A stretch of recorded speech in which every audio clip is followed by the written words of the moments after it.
चलिए ठीक है, शुरू करते हैं। About the security topics. अगर हम लोन देते हैं, किसी पर्सन को लोन देते हैं, तो सिक्योरिटी के बदले अगर हम लोन देते हैं, मतलब सिक्योरिटी अगर हम लेते हैं और लोन देते हैं, तो कौन कौन से ऐसे वर्ड्स हैं जो हम बेसिकली यूज कर सकते हैं सिक्योरिटी पॉइंट ऑफ व्यू से, है ना। तो एक एक वर्ड को डिस्कस करेंगे। 3 वर्ड्स मेनली हैं, एक है मोर्गेज, दूसरा है प्लेस और तीसरा है हाइपोथिकेशन। ठीक है, हाइपोथिकेशन, ये 3 वर्ड्स हैं। मोर्गेज कब यूज होता है? मोर्गेज जब हम किसी भी ई मूवेबल प्रॉपर्टी को सिक्योरिटी में रखते हैं, मतलब गिरवी रखते हैं, तो उस सिचुएशन में हम यूज करते हैं वर्ड मोर्गेज। क्या? मोर्गेज। अब क्वेश्चन मार्क ये है कि ई मूवेबल प्रॉपर्टी क्या होती है? एक ऐसी प्रॉपर्टी जो चल फिर नहीं सकती, मतलब कैन नॉट मूव नहीं हो सकती, one place to another place shift नहीं हो सकती, ऐसी प्रॉपर्टी को हम बोलते हैं ई मूवेबल प्रॉपर्टी। ठीक है, तो जैसे मैं बात करता हूं लैंड एंड बिल्डिंग। क्या? Land and building. तो लैंड एंड बिल्डिंग जब होती है तो वो one place to another place shift नहीं होती, है ना। जमीन कभी इधर से उधर जा सकती है? नहीं जा सकती। ठीक है, तो इसका मतलब वो हमारा ई मूवेबल प्रॉपर्टी का पार्ट है। जो घर हमने बना दिया वो शिफ्ट हो सकता है क्या?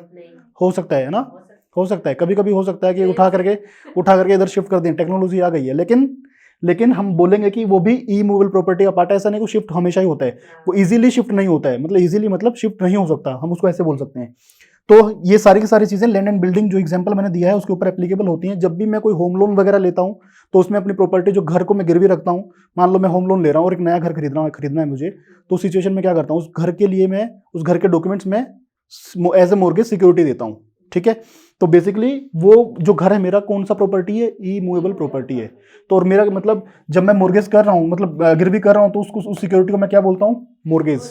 ठीक है, और मॉर्गेज कहां होगा?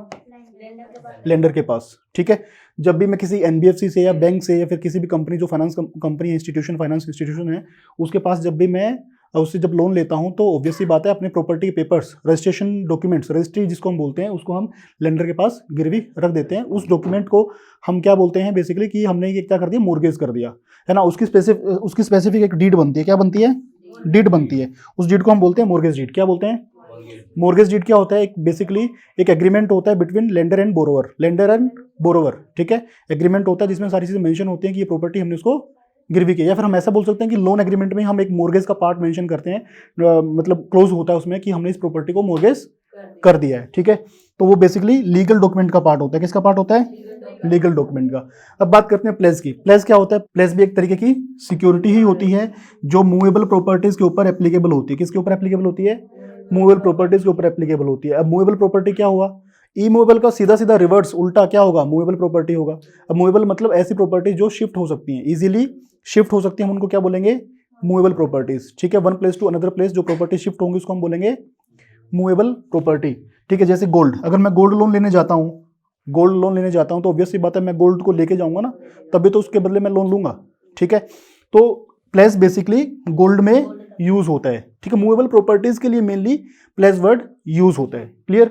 या फिर हम कोई शेयर सर्टिफिकेट गिरवी रख के या फिर कोई एफडी बॉन्ड वगैरह रख के हम जब भी कभी लोन लेते हैं, सिक्योरिटी देते हैं, तो वो भी प्लेस का ही पार्ट होता है। क्लियर? ऐसे ही हाइपोथिकेशन होता है। हाइपोथिकेशन भी एक सिक्योरिटी है, वो भी मूवेबल प्रॉपर्टीज के ऊपर एप्लीकेबल होती है। Movable property you know very well कि ऐसी प्रॉपर्टी जो one place to another place shift होती है। तो हाइपोथिकेशन जो मेनली यूज होता है ना, वो व्हीकल लोन में यूज होता है। किसमें? जैसे कार लोन हो गया, है ना। अब कार लोन हो गया और यहाँ पे गोल्ड लोन हो गया, दोनों ही बेसिकली अलग अलग लोन का पार्ट है। लेकिन अगर मैं लेता हूँ गोल्ड लोन तो उसको मैं क्या बोलूंगा? प्लेस। और अगर मैंने कोई व्हीकल लोन लिया तो मैं क्या बोलूंगा? हाइपोथिकेशन। उसमें डिफरेंस क्या है? डिफरेंस हमेशा किसका होता है? पोजेशन का होता है। किसका? पोजेशन। अब पोजेशन का मतलब यहाँ पे कब्जे की बात है। पोजेशन का मतलब ना प्रॉपर्टी पे जिसका कब्जा वही पोजेशन होता है। ठीक है, तो यहाँ पे पोजेशन किसके पास होता है? प्लेस में किसके पास होता है? लेंडर के पास।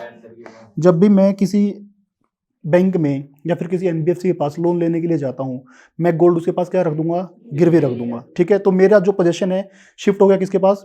लेंडर के पास, है ना। उस फाइनेंस कंपनी को मैंने अपना गोल्ड सबमिट करा दिया।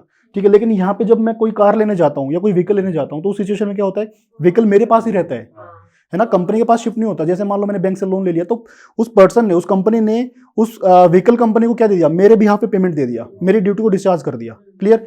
तो वहां पे पोजेशन जो है वो मेरे पास ही है, लेकिन यहाँ पे पोजेशन लेंडर के पास होता है। मतलब यहाँ पे पोजेशन जो है वो बोरोवर के पास रिटेन रहता है, सेफ रहता है, और यहाँ पे जो पोजेशन है वो लेंडर के पास रहता है। दोनों में यही डिफरेंस है।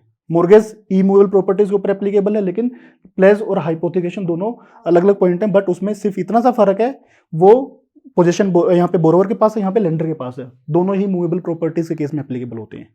ठीक है, क्लियर हुआ? तो ये था mortgage, plays and hypothecation. Done.